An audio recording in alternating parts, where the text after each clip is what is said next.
یکی از شاه قصه ها عاشق خربزه بود. هر وقت خربزه میگفت بیارم بخوره، وزیرش رو صدا میکرد، میگفت بیا من عاشق خربزه‌ام، خربزه با هم بخوریم. و اولین قاچم که میبرید میداد دست وزیرش. بعد خلاصه یه روز صدا کرد وزیره رو، یه قاچ خربزه داد دستش و اونم شروع کرد خوردن و یه قاچم برای خودش زد و اولین گازو که زد خربزه خود حالت دیدی که چه زهر ماری میشه وقتی خراب میشه.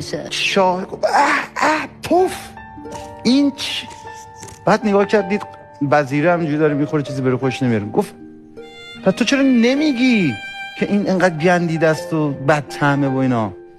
وزیر گفت من یک عمر از دست تو خربزه شیرین گرفتم، حالا یه بارم اینجوری شد، چرا باید بگم؟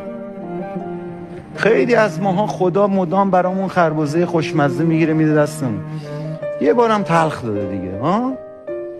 این قدرشناسی واقعا نعمت رو در زندگی واقعا افزایش میده.